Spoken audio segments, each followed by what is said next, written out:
رمضان شروع ہوا تھا اور بہت تیزی کے ساتھ گزر گیا. تھوڑا سا حصہ رمضان کا باقی رہ گیا ہے. جس طرح مہینہ شروع ہو کے ختم ہوتا ہے، سال شروع ہو کے ختم ہوتا ہے، مہینے شروع ہو کے ختم ہوتے ہیں، بہت جلد وہ دن آنے والا ہے کہ ہماری زندگی کا بھی اختتام شروع ہو جائے گا. اور ایک جمعہ ایسا آئے گا ہماری زندگی میں جو ہماری زندگی کا آخری جمعہ ہوگا، اور شاید ہمیں پتہ بھی نہ چلے کہ یہ والا جمعہ ہماری زندگی میں آخری جمعہ ہے. جو بھی آئے گا. اقترب للناس حسابهم وهم فی غفلۃ معرضون. قرآن کہتا ہے لوگوں کا حساب و کتاب قریب آ رہا ہے لیکن وہ غفلت میں پڑے ہوئے ہیں. لاہیۃ قلوبہم، دل بھی لوگوں کے غافل ہیں.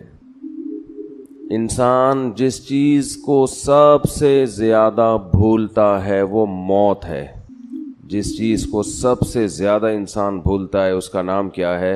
موت. حالانکہ یہ سب سے زیادہ یقینی چیز ہے، اس کو تو بالکل بھی نہیں بھولنا چاہیے. اللہ تعالیٰ قرآن مجید میں اس حقیقت کا ذکر بہت زیادہ کرتے ہیں. کلُّ نفس ذائقۃ الموت، ہر نفس نے موت کا ذائقہ چکھنا ہے. بہت جلد یہاں سے تمہیں اس جہاں میں شفٹ ہو جانا ہے، منتقل ہو جانا ہے. وَلْتَنْظُرْ نَفْسٌ مَا قَدَّمَتْ لِغَدٍ، فرمایا ہر شخص دیکھے کل کے لیے وہ کیا کر رہا ہے، آئندہ آنے والی کل کے لیے اس کی کیا تیاری ہے. ہم میں سے ہر شخص کل کے لیے سوچتا ہے، مگر ہمارا کل وہ ہے جس کا ہمیں یقین بھی نہیں ہے کہ وہ ہمیں ملے گا بھی یا نہیں ملے گا. ہم جس کل کے لیے سوچتے ہیں، آج انویسٹ کرو کل کام آئے گا، آج بچے کو پڑھاؤ کل پڑھا لکھا بن کے ہمیں کما کے کھلائے گا. یہ جو دنیا کی کل ہے یہ یقینی نہیں ہے کہ ہوگا بھی کہ نہیں ہوگا، ہم زندہ رہیں گے کہ نہیں رہیں گے، اس محنت کا صلہ ہمیں اس دنیا میں ملے گا یا نہیں ملے گا. مائیکل جیکسن نے جس کل کے لیے سوچا تھا اس کل میں پوری کل اس کو نہیں ملی، کچھ مل گیا، بہت سا حصہ اس سے ضائع ہو گیا، وہ کل اس کو دیکھنی نصیب ہی نہیں ہوئی. تو اللہ یہی ہمیں بتاتے ہیں کہ جس کل کے لیے تم تیاری کر رہے ہو وہ کل یقینی نہیں ہے. اللہ ہمیں وہ کل بتاتے ہیں جو یقینی ہے، جو موت ہے. قرآن نے بہت سارے پیغمبروں کے واقعات بیان کیے ہیں، قرآن نے بہت ساری نافرمان قوموں کے واقعات بیان کیے. ان تمام قوموں میں قدر مشترک کیا تھی جو ہلاک ہونے والی قومیں ہیں؟ وہ قدر مشترک کامن چیز ان میں یہ تھی، وغرتہم الحیات الدنیا، انہیں دنیا کی زندگی نے دھوکے میں ڈال دیا تھا. اس سے پتہ چلتا ہے کہ بھائی یہ دنیا جس میں ہم رہتے ہیں یہ ہمیں دھوکہ دے رہی ہے. دھوکے کی ڈیفینیشن کیا ہے؟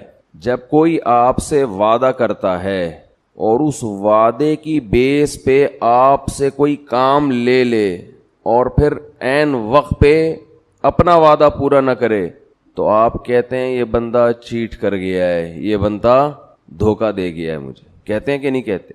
کسی نے آپ سے وعدہ آپ سے کہا کہ بھائی میرا یہ کام کر دو، اور میں وعدہ کرتا ہوں تمہیں ضرورت پڑی تو تمہارا یہ کام کر دوں گا. آپ نے وہ کام کر کے دے دیا اس کو، عین وقت پہ وہ غائب ہو گیا، تو آپ کہتے ہیں یہ بندہ کیا ہے؟ چیٹ کی ہے اس نے میرے ساتھ. دنیا صبح سے شام چیٹ کرنے کے علاوہ کوئی کام نہیں کرتی. یہ ہم سے وعدہ کرتی ہے کہ تم میرے لیے یہ محنت کرو، یہ کرو، یہ کرو، یہ کرو، میں تمہیں نوازوں گی، میں تمہیں عزت دوں گی، میں تمہیں شہرت دوں گی، میں تمہیں دنیا میں مزے دوں گی. قرآن کہتا ہے غرت، دھوکہ دے گی. یہ جو کچھ دکھا رہی ہے ویسا نہیں کرے گی. یہ تمہیں کینسر دے گی، یہ تمہیں بلڈ پریشر دے گی، یہ تمہیں شوگر کا تحفہ دے گی، یہ تمہیں فالج کا تحفہ دے گی، یہ تمہیں ایکسیڈنٹ کا تحفہ دے گی، یہ تمہیں غربت کا تحفہ دے گی، تمہیں نافرمان اولاد کا تحفہ دے گی. یہ لوگوں سے دھوکہ دلوائے گی تمہیں. تو جتنی بھی قومیں دنیا میں برباد ہوئی ہیں، فرعون کیوں تباہ ہوا ہے؟ یا قوم لکم الملک المصر ظاہرین فی الارض، کہ اس خوش فہمی میں تھے کہ آج ہم زمین کے بادشاہ ہیں، زمین پر ہم غالب ہیں. یہ بھول گئے تھے کہ یہ حکومت ہم سے چھینی بھی جا سکتی ہے. زمین کا جس نے ہمیں بادشاہ بنایا وہ ہمیں بادشاہ سے غلام بھی بنا سکتا ہے. انسان اس ظاہر کو دیکھ کر بہت زیادہ دھوکہ کھاتا ہے اور وہ سمجھتا ہے کہ جیسا میں ہوں ویسے کا ویسا ہی رہوں گا. یہ بہت بڑی بھول ہے. اللہ نے 3 مدارج بیان کیے ہیں قرآن مجید میں انسان کے. پہلے اللہ نے حکم دیا کہ اے لوگو جنہوں نے گناہ کر کر کے، اللہ کی نافرمانی کر کر کے اپنے اوپر زیادتی کی ہے، ابھی بھی وقت ہے توبہ کر کے اس اللہ کی طرف آ جاؤ. قل یا عبادی الذین اسرفوا علی انفسہم، میں نبی ان سے کہہ دیجئے کہ اے میرے بندو جنہوں نے اپنے اوپر زیادتی کر لی. ہمارے ہاں زیادتی کہتے ہیں کہ دنیا برباد کر لی، پڑھے نہیں، کوئی جاب نہیں کی، کوئی بزنس نہیں کیا، اس کو ہم کہتے ہیں بندے نے اپنا فیوچر تباہ کر دیا. اللہ کی نظر میں زیادتی یہ ہے کہ اللہ نے جن کاموں کا حکم دیا تھا آپ نے وہ کام نہیں کیے. تو اللہ کہتے ہیں اسرفوا علی انفسہم، جنہوں نے اپنے اوپر زیادتی کی ہے اب بھی وقت ہے توبہ کر لو. لا تقنطوا من رحمت اللہ، اللہ کی رحمت سے مایوس مت. ابھی مایوسی کا ٹائم شروع نہیں ہوا ہے، بہت جلد ایک ٹائم آنے والا ہے جس میں اللہ تمہیں خود مایوس کر دے گا، خود بتائے گا کہ اب مجھ سے امیدیں مت لگانا. ان اللہ یغفر الذنوب جميعا، ابھی توبہ کرو، اللہ سارے گناہ معاف کرنے کے لیے تیار ہے، ابھی توبہ کر لو. انسان بڑا ڈھیٹ ہے، وہ کہتا ہے ابھی توبہ نہیں کروں گا، میں اس وقت توبہ کروں گا جب توبہ کا دروازہ بند ہوگا. پہلا حکم اللہ نے کیا دیا؟ توبہ کرو. آپ مجھے بتاؤ توبہ کس چیز سے ہوتی ہے؟ برائی سے، گناہ سے. اللہ ہم سے زیادہ عبادت نہیں مانگتے، اللہ ہم سے گناہوں سے توبہ مانگتے ہیں.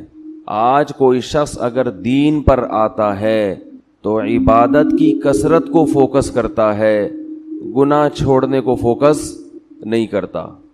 اللہ نے پچھلی قوموں میں جتنی قوموں کو ہلاک کیا، تباہ کیا، کوئی ایک قوم بھی ایسی نہیں ہے جس کو اشراق کی نماز چھوڑنے پر عذاب دیا ہو.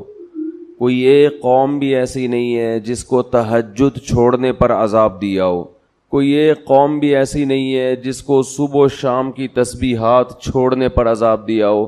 قرآن کہتا ہے فَكُلًّا أَخَذْنَا بِذَنبِ، جتنی قوموں کو تباہ کیا ان کے گناہ کی وجہ سے کیا ہے، نافرمانی کی وجہ سے کیا ہے. اور وہ نافرمانی کیا تھی؟ تمام قوموں میں ایک ہی چیز تھی کہ انہوں نے پیغمبر کے جو سفیر، اللہ کے جو سفیر تھے، اللہ کا جو پیغام لے کے دنیا میں آئے تھے، ان کی باتوں کو ویلیو نہیں دی، ان کی باتوں کو اہمیت نہیں دی. یاد رکھو اللہ کی نظر میں سب سے زیادہ ویلیو اس چیز کی ہے کہ محمد صلی اللہ علیہ وسلم کیا آرڈر دے کے گئے ہیں. کیونکہ یہ آپ کا آرڈر نہیں ہے، یہ کس کا آرڈر ہے؟ اللہ کا آرڈر ہے. اور ہماری نظر میں سب سے کم ویلیو کس کی ہے؟ اللہ نے کیا کہا ہے.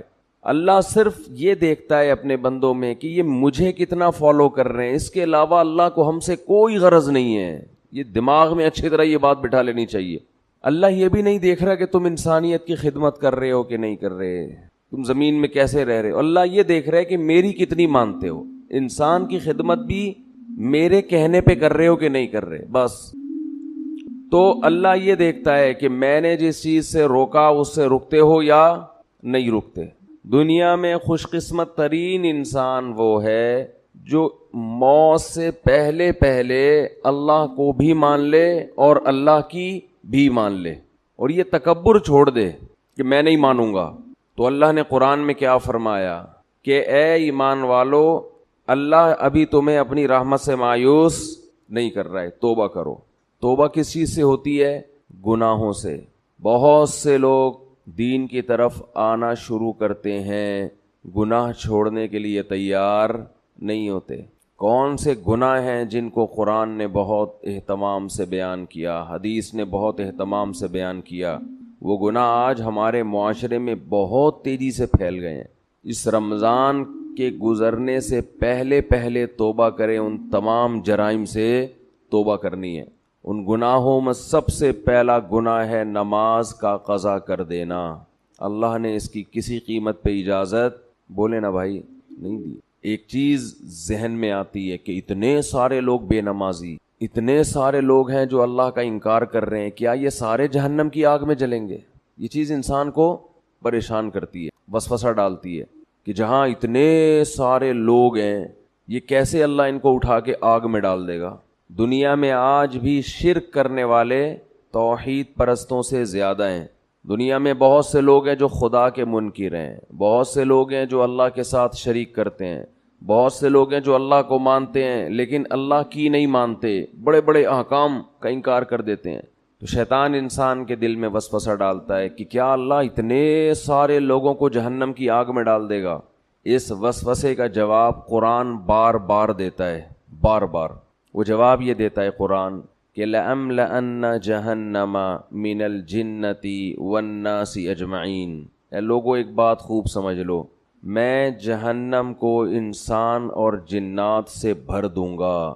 اس ٹینشن میں مت رہو، اس فکر میں مت رہو کہ اتنی بڑی جہنم میں اللہ اتنے سارے لوگوں کو کیسے ڈالے گا۔ ذَلِكَ عَلَى اللَّهِ يَسِيرٌ، اللہ فرماتے ہیں مجھ پر یہ کام بہت آسان ہے، میں خدا ہوں، میں انسان نہیں ہوں۔ تم اور طرح سے سوچتے ہو، میں اور طرح سے سوچتا ہوں، میں ڈال دوں گا جہنم میں، آگ میں پھینک دوں گا میں۔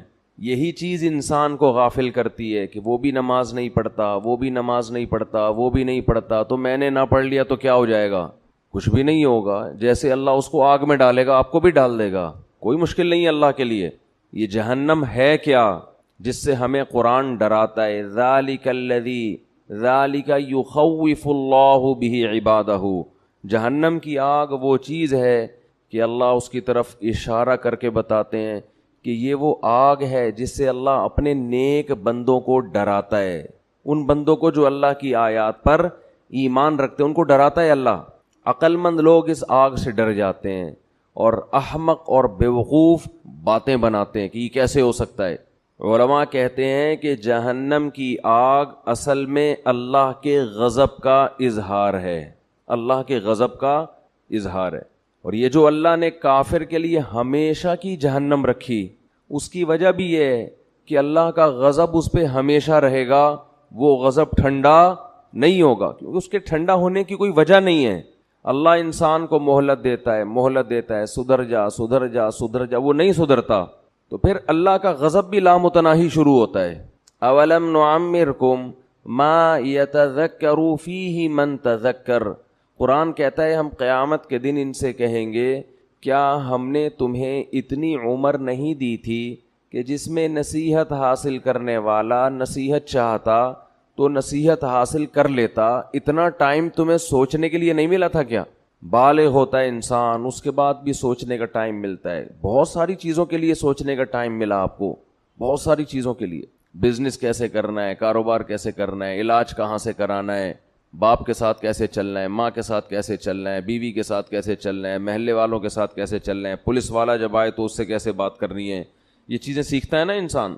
بہت سی چیزوں کے لیے آپ کو اللہ نے ٹائم دیا سوچنے کے لیے، سوچو بیٹھ کے۔ اللہ کہتے ہیں میں نے اتنی عمر دی تھی کہ تم میری آیتوں میں غور کرنا چاہتے، اسلام کے بارے میں غور کرنا چاہتے، اتنا ٹائم میں نے تمہیں دیا تھا کہ تم سوچ کے درست نتیجے تک پہنچ جاتے، اتنا ٹائم دیا تھا میں نے تمہیں، تو سوچتا ہی نہیں ہے۔ جو جس ڈگر پہ چل رہا ہے وہ چلتا، جو گانے سن رہا ہے وہ سنتا رہے گا، جو نماز چھوڑ رہا ہے وہ چھوڑتا رہے گا، جو داڑھی کاٹ رہا ہے وہ کاٹتا رہے گا، جو باپ کو ستا رہا ہے وہ ستاتا رہے گا، جو ماں کو ستا رہا ہے وہ، جس چیز کی لت پڑ گئی اس سے پیچھے ہٹنے کے لیے تیار نہیں ہے، پیچھے نہیں ہٹنے کے لیے تیار۔ عبادتیں بھی وہ ہو رہی ہیں جو ہمارے کلچر کا حصہ ہیں، جتنا کلچر اجازت دے رہا ہے، جتنا خاندان معاشرہ پروموٹ کر رہا ہے، اس سے زیادہ جو نہیں ہے معاشرے میں وہ چیز ہی نہیں ہے، وہ عبادت ہے ہی نہیں۔ تو اللہ اپنے عذاب سے اپنے بندوں کو ڈراتا ہے، یخوف بہ عبادہ۔ قرآن میں اللہ نے جہنم کی آگ کا بہت زیادہ تذکرہ کیا ہے۔ دیکھو اللہ غفور بھی ہے، رحیم بھی ہے، لیکن ان لوگوں کے لیے جو گناہوں سے توبہ کرتے ہیں.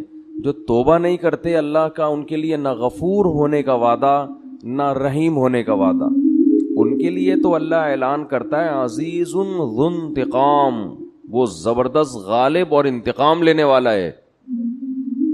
اللہ اگر ایسا غفور الرحیم ہوتا جیسا ہم نے سمجھا ہوا ہے تو قوم لوط کو الٹا دے کے پٹخ کے ہلاک تھوڑی کرتا. وہ کیسے تباہ کی اللہ نے قوم لوط کو. اور جب اللہ کسی قوم کے ہلاک کرنے کا ارادہ کرتے ہیں، کسی فرد کے ہلاک کرنے کا ارادہ کرتے ہیں، تو اللہ کہتے ہیں پہلے میں اس کو ڈھیل دیتا ہوں، خوب نعمتیں دیتا ہوں، اور وہ اس خوش فہمی میں مبتلا ہو جاتا ہے کہ میرا خدا مجھ سے راضی ہے، وہ مجھے نہیں پکڑے گا. حضرت لوط علیہ السلام کی قوم کو جب تباہ کیا گیا ہے اس کا انداز دیکھیں. قرآن کہہ رہا ہے ہم نے خوبصورت نوجوانوں کو لوط علیہ السلام کے پاس بھیجا، فرشتوں کو انسانی شکل میں. قوم میں لڑکوں سے بدفعلی کی عادت تھی. وجاء اہل المدینۃ یستبشرون، سارے شہر والے خوشی میں دوڑتے ہوئے آئے. گناہ ان کے لیے آسان کر دیا گیا، ایسا لگا کہ ان کو کہ ہمارے لیے گناہ کرنا آسان ہے. لوط علیہ السلام ان سے کہہ رہے ہیں ہؤلاء ضیفی، یہ میرے مہمان ہیں، میری عزت کا خیال کرو. قوم جواب میں کہہ رہی ہے اولم ننہک عن العالمین، ہم نے آپ کو منع کیا تھا کسی اننون پرسن کو آپ گھر میں داخل ہونے نہ دیں.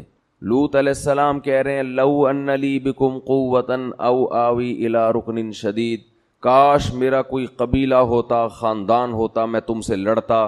کاش میرے بازوؤں میں قوت ہوتی، میں تم سے لڑتا. کس قدر پریشان ہو رہے ہیں لوط علیہ السلام. اور قرآن کہہ رہے قوم کی حالت کیا ہے، یستبشرون، خوشیاں منا رہے ہیں کہ گناہ کے ہمارا کیسا موقع مل گیا.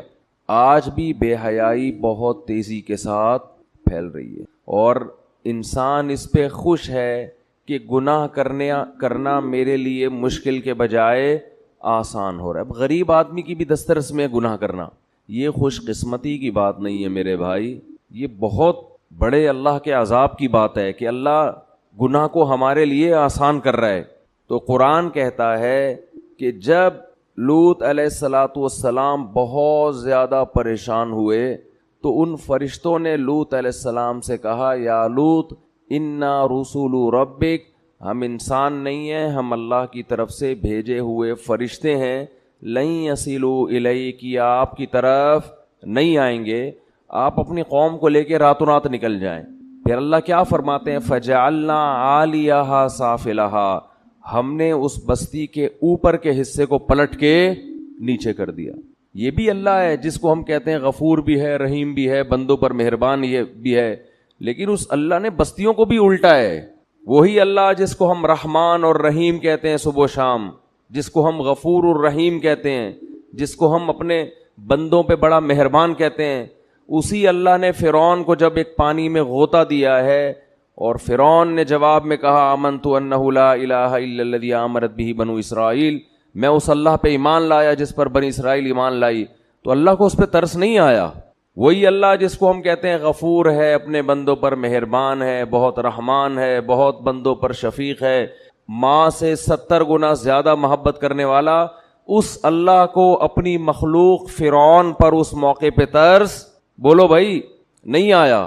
وہ چیخ رہا ہے میں توبہ کرنے کے لیے تیار ہوں، اللہ نے کہا نہیں، آنا اب نہیں بخشوں گا، اور آئندہ اس سے بڑا عذاب آئے گا. اب تو یہ سمجھ رہا ہے کہ تو پانی میں ڈوب رہا ہے، یہ تو عذاب کی پہلی سیڑھی ہے. اس پانی کے اندر تو داخل ہوگا، تیرا سانس گھٹے گا، تیرا دم گھٹے گا، اس سے تیری موت واقع ہوگی. اور پھر اس کے بعد کیا ہوگا النار یعرضون علیہا غدوا وعشیا، ایسی آگ میں تجھے داخل کروں گا، صبح بھی جلایا جائے گا اور شام کو بھی، اور یہ قیامت تک عذاب ہوگا. جب میدان حشر میں حساب کے لیے کھڑا ہوگا تو اگلا اسٹیپ اس سے بھی زیادہ سخت ہوگا. وَيَوْمَ تَقُومُ السَّاعَةُ، جس دن قیامت قائم ہوگی، أَدْخِلُوا آلَ فِرْعَوْنَ أَشَدَّ الْعَذَابِ، اللہ کہے گا کہ اس فرعون کو اس سے بھی زیادہ سخت عذاب میں داخل کر دو. یہ وہی اللہ ہے جو بڑا رحمان ہے، بڑا رحیم ہے، اپنے بندوں پر بڑا مہربان ہے. یہ وہی اللہ ہے جو موسیٰ کو فرعون کے پاس بھیجتے ہوئے کہہ رہا ہے قولا لہ قولا لینا، اے موسیٰ فرعون سے نرم لہجے میں بات کرنا، سخت لہجے میں بات نہیں کرنا۔ حالانکہ فرعون ہزاروں بچوں کو ذبح کر چکا تھا، ان کی چیخ و پکار بھی اللہ کے سامنے، ان کی ماؤں کا رونا بھی اللہ کے سامنے، کیسے ماؤں کی گود سے لے کے بچوں کو چھریوں سے کاٹتا ہوگا۔ آپ تھوڑی دیر کے لیے اپنے بچوں کو سامنے رکھ کے تصور کر لیا کرو، کیا ماؤں کی بددعائیں اس فرعون پہ لگتی ہوں گی۔ مگر ایک طرف اللہ ایسا رحمان ہے کہ موسیٰ سے کہہ رہا ہے اتنے ظالم کے ساتھ بھی جب آپ نے دعوت دینی ہے سخت لہجے میں بات نہیں کرنا، ایسا نہ ہو وہ بدک جائے آپ کی دعوت سن کے، نرم لہجے میں بات کرنا، لعلہ یتذکر، شاید توبہ کی توفیق مل جائے، شاید کوئی سیدھے راستے پہ آ جائے۔ یہ اللہ کی رحمت کا پہلو ہے کہ اس سے زیادہ رحمت کسی کی ہو نہیں سکتی۔ اتنے بڑے ظالم، اور مشرک نہیں تھا، مشرک تو دوسروں کو خدا کے ساتھ شریک کرتا ہے۔ فرعون کا جرم اتنا بڑا کہ وہ کہتا تھا انا ربکم الاعلی، میں ہوں سب سے بڑا رب، اس کائنات کا خدا میں ہوں، اور میں سب سے بڑا رب ہوں، باقی سارے مجھ سے چھوٹے ہیں۔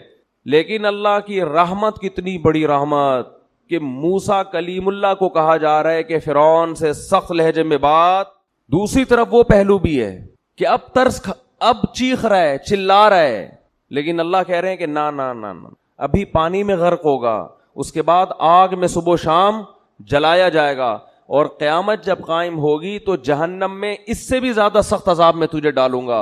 اور پھر قرآن کہہ رہا ہے وَإِذْ يَتَحَاجُّونَ فِي النَّارِ، ہم تمہیں مستقبل کی بات بتاتے ہیں، ایک وقت ہوگا یہ فرعون اپنے لاہو لشکر کے ساتھ جہنم کی آگ میں یہ چیخ رہے ہوں گے اور کہہ رہے ہوں گے فَيَقُولُ الضُّعَفَاءُ لِلَّذِينَ اسْتَكْبَرُوا، ان کے جو کمزور لوگ تھے، جو اپنے حکمرانوں کی مان کے چلا کرتے تھے اللہ کی نافرمانی میں، وہ کہہ رہے ہوں گے اِنَّا كُنَّا لَكُمْ تَبَعًا، فرعون اور اس کے درباریوں سے کہیں گے دنیا میں ہم تمہیں فالو کیا کرتے تھے، ہم تمہاری اتباع کیا کرتے تھے، اِنَّا كُنَّا لَكُمْ تَبَعًا، ہمارا کوئی کام دنیا میں اٹکا کرتا تھا تو تمہارے پاس فائل جمع کرایا کرتے تھے کہ ہمارا یہ اٹکا ہوا کام کرا دو، تو کیا انتم مغنون عنا نصیبا من النار، ہم تم سے یہ نہیں کہہ رہے کہ اس جہنم کی آگ کو ہم سے ہٹوا دو، یہ تمہارے بس میں نہیں ہے، اس آگ کا کچھ حصہ ہم سے کم کروا دو، کچھ حصہ ہم سے کم کروا دو۔ اللہ کی پناہ مانگنی چاہیے اس آگ سے، کچھ حصہ اس آگ کا ہم پہ ٹھنڈا کروا دو۔ وہ جواب میں کہیں گے انا کل فیہا، ہم اگر اس آگ سے باہر ہوتے تو شاید تمہاری فریاد سن کے کم کرواتے، جس آگ میں تم جل رہے ہو ہم بھی اسی آگ میں تمہارے ساتھ جل رہے ہیں، تو ہم کیسے کم کروا سکتے ہیں۔ یہ بھی اللہ ہے جس کو ہم صبح و شام رحمان اور بولو بھائی رحیم کہتے۔ آج اللہ کا خوف ختم، ہر گناہ کیا جا رہا ہے اللہ غفور رحیم ہے، گانے سنے جا رہے ہیں اللہ بخشنے والا ہے، زنا کیا جا رہا ہے اللہ بخشنے والا ہے، انٹرنیٹ پر فحش بیہودہ فلمیں صبح و شام دیکھی جا رہی ہے اللہ بڑا غفور رحیم ہے، وہ بخشنے پر آئے گا تو ایسے ہی بخش دے گا۔ اس نے کب کہا ہے کہ میں ایسے ہی بخش دوں گا؟ بھائی کون سی آیت میں لکھا ہوا ہے، کون سی حدیث میں ہے؟ باپ کے ساتھ اونچی آواز سے بات ہوتی ہے اور اولاد اس خوش فہمی میں ہوتی ہے کہ اللہ بولو بخش دے گا۔ جس باپ اور ماں کا یہ احترام بتایا گیا کہ اگر نماز پڑھ رہے ہو تو ان کی پکار پہ نماز توڑ کے جواب دو، اس باپ اور ماں کو گھر میں ستایا جاتا ہے۔ باپ جب تک جوان ہو تو اس کو اولاد نچوڑتی ہے، جب بوڑھا ہو گیا اب کسی کام کا نہیں ہے اس کو ستاتے ہیں بڑھاپے میں۔ بہت ہو رہا ہے گھروں کے اندر، شوہر جب تک کام کا ہو عورت اس کو نچوڑتی ہے، جب بڈھا ہو گیا تو بیٹوں کے ساتھ مل کے اس کو ستاتی ہے۔ بہت ہو رہا ہے گھروں میں، بہت دیکھا ہے ہم نے گھروں میں، جب تک جوان تھا کما رہا تھا ٹھیک ہے، اب چونکہ ریٹائر ہو گیا اب بیوی کے کسی کام کا نہیں ہے، تو نافرمان عورت کیا کرتی ہے؟ اپنے بیٹوں کے ساتھ مل کے اپنے شوہر کو بولتے کیوں نہیں بھائی ستاتی۔ ٹھیک ہے سب نہیں ہوتی لیکن ہوتی بھی ہیں۔ ایسی جگہ آپ کا نکاح ہو گیا کہ لڑکی کے پیچھے کوئی پوچھنے والا نہیں ہے، تو خوف نہیں ہے، تو ایسے لوگ ایسی کمزور عورت پہ ظلم کرنا شروع کر دیتے ہیں یہ سوچ کے کہ کوئی پوچھنے والا نہیں ہے۔ قرآن کے الفاظ دیکھو، وَإِذَا الْمَوْءُودَةُ سُئِلَتْ بِأَيِّ ذَنبٍ قُتِلَتْ. اللہ نے قیامت کی ہولناکیوں کا عجیب نقشہ کھینچا ہے. اِذَا الشَّمْسُ كُوِّرَتْ. انداز دیکھیں قرآن کا, بات کیا چل رہی ہے, قرآن ایک دم کیا ٹاپک لے آتا ہے. اِذَا الشَّمْسُ كُوِّرَتْ, ایک دن آئے گا یہ سورج بے نور ہو جائے گا. اِذَا الشَّمْسُ كُوِّرَتْ وَإِذَا النُّجُومُ انْكَدَرَتْ, ستارے بے نور ہو جائیں گے. وَإِذَا الْجِبَالُ سُيِّرَتْ, پہاڑ اپنی جگہ سے ہٹ جائیں گے. وَإِذَا الْجِبَالُ سُيِّرَتْ اِذَا الشَّمْسُ كُوِّرَتْ وَإِذَا النُّجُومُ انْكَدَرَتْ وَإِذَا الْجِبَالُ سُيِّرَتْ وَإِذَا الْعِشَارُ عُطِّلَتْ وَإِذَا الْوُحُوشُ حُشِرَتْ وَإِذَا الْبِحَارُ سُجِّرَتْ. قرآن ہولناکیاں بیان کر رہا ہے, سمندروں میں آگ لگ جائے گی, پہاڑوں کو اپنی جگہ سے ہٹا دی, جو کچھ تمہیں نظر آ رہا ہے یہ سارا الٹا ہو جائے گا, یہ سارا نظام. آگے قرآن کیا کہتا ہے, وَإِذَا الْمَوْءُودَةُ سُئِلَتْ بِأَيِّ ذَنبٍ قُتِلَتْ. جس دن زندہ دفن کی ہوئی بچی سے پوچھا جائے گا بتا تجھے کس جرم میں قتل کیا گیا تھا. اب آیتوں میں آپ کو بظاہر کوئی مناسبت نظر نہیں آئے گی. ادھر پہاڑ کی بات ہو رہی ہے کہ جگہ سے ہٹا دیا جائے گا, ادھر سمندر کی بات ہو رہی ہے کہ اس میں آگ لگا دی جائے گی, ادھر 10 ماہ کی گابن اونٹنیوں کی بات. اشار و تلت, اونٹنی جو 10 ماہ کی گابن ہوتی ہے نا, عرب کے ہاں سب سے قیمتی مال ہوتا تھا کہ ابھی یہ بچہ جننے والی ہے. اللہ فرماتے ہیں اس کا مالک اس کو اپنے حال پہ چھوڑ دے گا. ایسی وحشت, کہاں اونٹنی, کہاں پہاڑ, کہاں سورج, کہاں چاند. اور قرآن فوراً کیا کہتا ہے, جس دن زندہ دفن کی ہوئی بچی سے پوچھا جائے گا بتا تجھے کس جرم میں قتل کیا گیا. انسان حیران ہوتا ہے, پہاڑ کے ہٹنے کی بات, سمندروں کے جلنے کی بات, سورج اور چاند کے بے نور ہونے کی بات, اس میں زندہ بچی کا تذکرہ کیسے آ گیا, اس کا کیا آپس میں لنک ہے. یہ ٹاپک اللہ نے اچانک چینج کیوں کر دیا, یہ کیسا عجیب ٹاپک ہے نا. اللہ کہہ رہا ہے سورج چاند ختم, سمندروں میں آگ لگ جائے گی, قیمتی مال لوگ بھول جائیں گے, اور زندہ دفن کی ہوئی بچی سے پوچھا جائے گا بتا تجھے کس جرم میں قتل کیا گیا. کوئی ٹاپک میں مناسبت ہے؟ ایک بات سمجھانے کے لیے نا, قرآن کا اصل ہدف یہ سمجھانا تھا کہ ایک دن آئے گا کہ جس باپ نے اپنی معصوم بیٹی کو بیٹی ہونے کی وجہ سے دفن کیا, اللہ اس بچی کو عدالت کے کٹہرے میں کھڑا کر کے پوچھے گا بتا تیرا جرم کیا تھا. بچی کہے گی یہ جرم تھا کہ تو نے مجھے بیٹی بنایا ہے, بیٹا نہیں بنایا. اللہ اس کے باپ کو جہنم کی آگ میں ڈالے گا. تو قرآن یہ بتا رہا ہے کہ جیسے سورج کبھی بے نور نہیں ہوتا لیکن بے نور ہو جائے گا. بڑے بڑے پہاڑ, دنیا میں ہر چیز اپنی جگہ سے ہلتی ہے سوائے پہاڑوں کے, وہ لاکھوں ہزاروں سال سے ایک ہی جگہ قائم رہتے ہیں. دنیا میں ہر چیز میں آگ لگتی ہے مگر پانی میں آگ نہیں لگتی. تو اللہ یہ سمجھا رہے ہیں کہ دنیا میں ہر ایک پہ مقدمہ چلتا ہے مگر اس پہ جس کا کوئی پیچھے پوچھنے والا ہو. جو معصوم بچی جس کے لیے اس کا باپ مقدمہ کرتا, اگر وہ باپ ہی اس کو قتل کر کے زمین میں ڈال دے, اس بچی کا پیچھے پوچھنے والا کوئی نہیں ہے. تو جو خدا سورج کو بے نور کرے گا, حالانکہ سورج کبھی بے نور نہیں ہوتا, جو خدا پہاڑوں کو اپنی جگہ سے ہٹا دے گا, حالانکہ پہاڑ اپنی جگہ سے کبھی بھی نہیں ہلتے, جو خدا سمندروں میں آگ لگا دے گا, حالانکہ سمندروں میں آگ نہیں لگتی, وہ خدا ایسا مقدمہ چلائے گا جس کا مقدمہ دنیا میں کبھی کسی نے اس کا تصور نہیں کیا ہوگا. وہ مقدمہ کیا کہ بچی کو کھڑا کر کے کہے گا کہ تیرے لیے کبھی کوئی مقدمہ کرنے والا ہو نہیں سکتا تھا, کیونکہ جو مقدمہ کرتا وہی تیرا قاتل ہے. تو آج جیسے سورج بے نور ہو رہا ہے اور سمندروں میں آگ لگ رہی ہے اور پہاڑ اپنی جگہ سے ہل رہے ہیں, آج یہ بچی کھڑی ہو کر اپنے باپ کے خلاف مقدمہ کرے گی اور میں اس کی پکار کو سنوں گا اور اس مظلوم کا ساتھ دوں گا قیامت کے دن. تو اللہ ان آیتوں میں بتا رہا ہے کہ اللہ کا حساب و کتاب کا نظام کمزور نہیں ہے. دنیا کی عدالت سے, دنیا کے مقدموں سے بچ سکتے ہو. ما لہذا الکتاب لا یغادر صغیرۃ ولا کبیرۃ الا احصاها.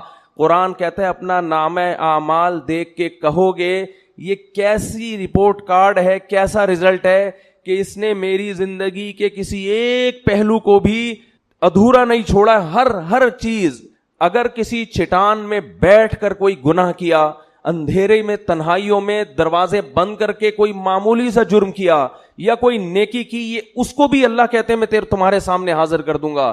تو بھائی اللہ کا نظام ہلکا نہیں ہے, وہ بہت مضبوط نظام ہے اس کا.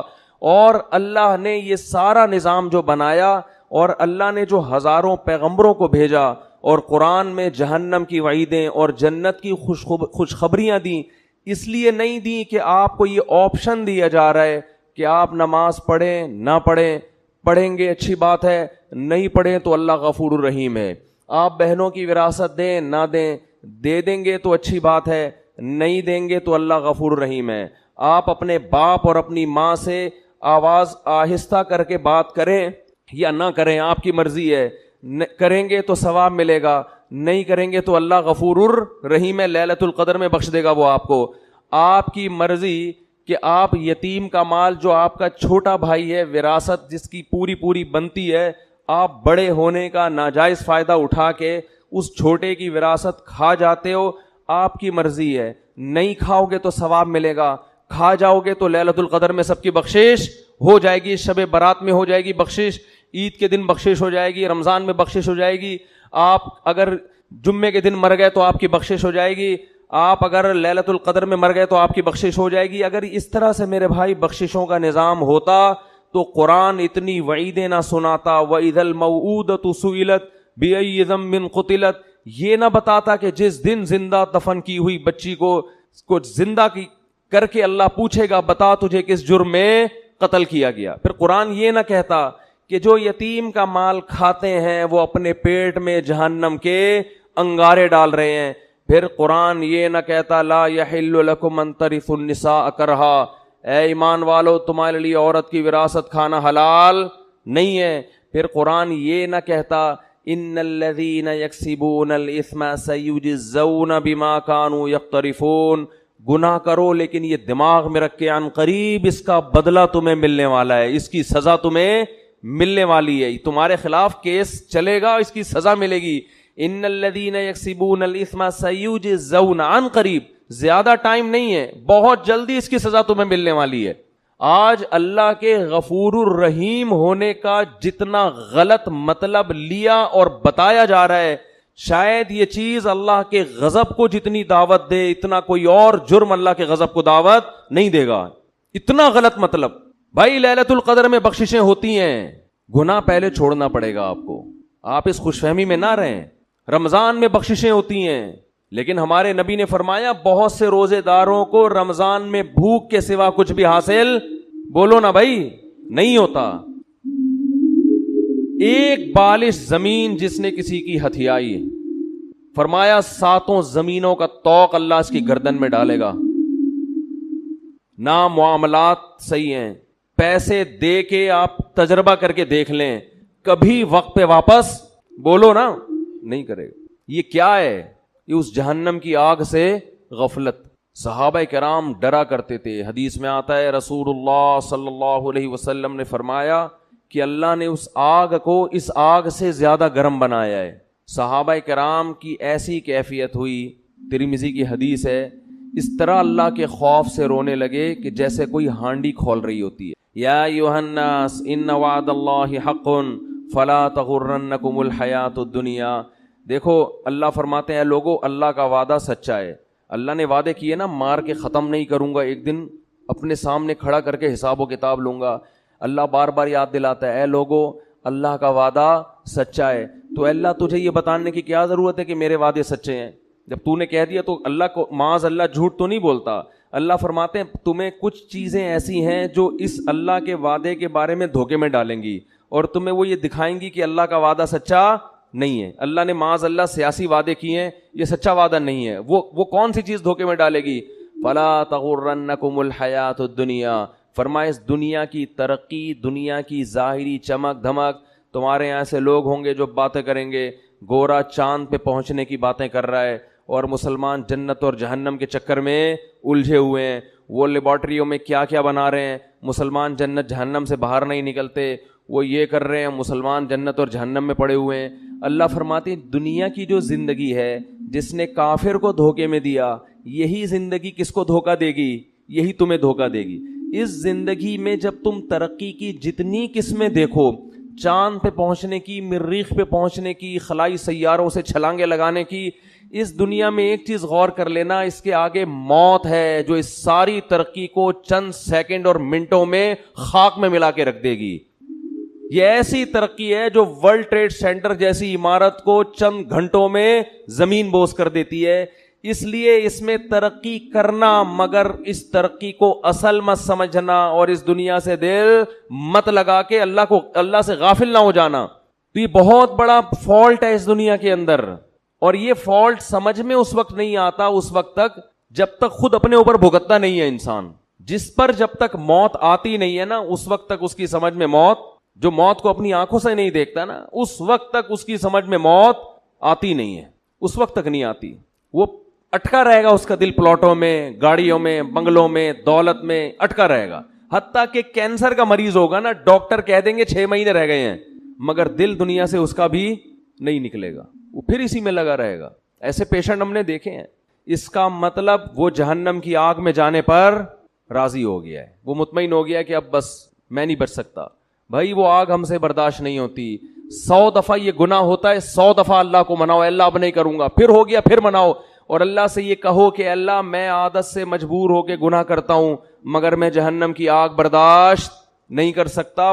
اس وقت تک اس کو مناؤ جب تک وہ معاف نہ کر دے۔ اللہ تیار ہے۔ ایک بزرگ نے کہا کہ ان کے پاس غالباً ڈاکٹر عبدالحی صاحب رحمۃ اللہ علیہ تھے کہ حضرت میں گناہ کرتا ہوں، پھر توبہ کرتا ہوں، پھر ہو جاتا ہے گناہ، نہ چاہتے ہوئے بھی ہو جاتا ہے، پھر توبہ کرتا ہوں، پھر ہو جاتا ہے۔ فرمایا کوئی بات نہیں، اگر متقی لوگوں میں شمار نہ ہوا، اللہ توبہ کرنے والوں میں شامل کر لے گا۔ کیا کہتا ہے؟ ان اللہ یحب التوابین ویحب المتطہرین۔ اللہ کو جیسے پرہیزگار لوگوں سے محبت ہے، توبہ کرنے والوں سے بھی محبت ہے۔ تعلق تو قائم رکھو، تعلق ہی ختم کر دیا آپ نے۔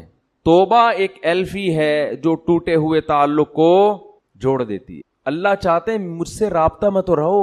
آپ جب کسی کو بھیجتے ہیں سفر میں، کوئی ٹینشن ہو بھائی، رابطے میں رہنا، ہر تھوڑی دیر میں اطلاع دیتے۔ ماں باپ کو ہوتا ہی نا فکر، بھائی جس حالت میں بھی ہو اطلاع ضرور، اگر سکون میں بھی ہو اطلاع ضرور دینا۔ اللہ کہتے ہیں جس کنڈیشن میں بھی ہو، گناہ میں ہو یا نیکی میں، تعلق مجھ سے ختم نہیں کرنا۔ رابطہ اگر گناہ ہے تو میرے سامنے بیان کرو، میرے سامنے بیان کرو، اے اللہ میں تیرا بندہ ہوں، مجھ سے یہ گناہ نہیں چھوٹتا۔ اللہ کو اچھا لگتا ہے یہ کہنا، اے اللہ میں قوم لوط کی طرح اکڑتا نہیں ہوں، کہ لوط علیہ السلام سے کہنے لگے کہ اگر آپ اس گناہ پہ راضی نہیں ہو تو علاقہ چھوڑ کے نکل جاؤ۔ اے اللہ میں ایسا نہیں ہوں، میں فخر نہیں کر رہا اپنے جرم پر، مجھے اس جرم کی عادت پڑ گئی ہے، مجھے اس برائی کی عادت پڑ گئی ہے۔ اے اللہ مجھے اپنے غصے پہ قابو نہیں ہے، ماں باپ کے سامنے چیخنے لگتا ہوں، مجھے عادت پڑ گئی ہے۔ تو باغی نہ بنو، اللہ کے سامنے اپنے ہاتھ اٹھا کے اپنے جرم کا اقرار کرو۔ اے اللہ میں تیرا بندہ ہوں، تو مجھے سیدھے راستے پہ چلا۔ حدیث میں کتنی پیاری دعا آئی، یا حی یا قیوم برحمتک استغیث اصلح لی شانی کلہ ولا تکلنی الی نفسی طرفۃ عین ولا اقل من ذلک۔ اے وہ ذات جو زندہ ہے، ہر چیز کو تھامنے والا ہے، میں تیری رحمت کی بھیک تجھ سے مانگتا ہوں، میری حالت کو درست کر دے، مجھے گناہ چھوڑنے کی توفیق دے دے۔ ولا تکلنی الی نفسی طرفۃ عین، مجھے میرے حوالے نہ کر۔ اے اللہ مجھے میرے ہاتھوں میں، دیکھو چھوٹا بچہ ہوتا ہے نا، جب سفر چل رہا ہوتا ہے، ڈر ہوتا ہے گاڑی کے نیچے نہ آ جائے، گٹر میں نہ گر جائے، یہ نہ ہو جائے، وہ نہ ہو جائے، تو ماں باپ کسی کے حوالے بچے کو کرتے ہیں کہ بھئی بچے کو بچے کے حوالے نہیں کیا جائے گا، بچہ کسی بڑے کے ہاتھوں میں ہوگا تو محفوظ۔ تو انسان اللہ کے سامنے جرم کا اعتراف کرے، اے اللہ میں کمزور ہوں، تو مجھے میرے حوالے نہ کر۔ کتنی دیر کے لیے حوالے نہ کر؟ طرفۃ عین، اے اللہ 24 گھنٹے میں ایک پلک جھپکنے کے میں جتنا ٹائم لگتا ہے نا، اتنے ٹائم کے لیے بھی تو مجھے میرے حوالے نہ کر۔ ولا اقل من ذالک، اس سے کم ٹائم کے لیے بھی تو مجھے میرے حوالے نہ کر، کیونکہ اگر تو نے مجھے میرے حوالے سیکنڈ کے کروڑویں حصے کے لیے بھی کر دیا تو مجھے اپنے اوپر اعتماد نہیں ہے، میں اس میں تیری نافرمانی کروں گا، میں اس میں اپنی جان پر ظلم کروں گا۔ 24 گھنٹے تو مجھ پر گرفت رکھ۔ یہ نبی نے ہمیں دعائیں سکھائی ہیں، یہ گناہگاروں کے لیے دعائیں ہیں جن سے گناہ نہیں چھوٹتے، وہ اللہ سے مانگیں کہ اللہ تو مجھے میرے حوالے نہ کر۔ تعلق تو قائم رکھے میرے بھائی، اور کیا دعا سکھائی؟ خذ بناصیتی الی البر والتقوی، اے اللہ میں سیدھے راستے پہ چلنا چاہوں نہ چاہوں، تو مجھے پیشانی کے بالوں سے پکڑ کے سیدھے راستے پہ گھسیٹ لے. جیسے کسی ڈاکٹر کے پاس آپ جاتے ہیں نا، انجیکشن لگانے کی تکلیف ہو رہی ہے اور لگانا ضروری بھی ہے، آپ کہتے ہیں بھائی رسیوں سے باندھ کے میرے انجیکشن ٹھوک دو، لگا دو انجیکشن، کہتے ہیں کہ نہیں کہتے؟ میری پرواہ نہیں کرو. تو بھائی اس رمضان میں ہمت کر کے گناہوں سے توبہ کر لو.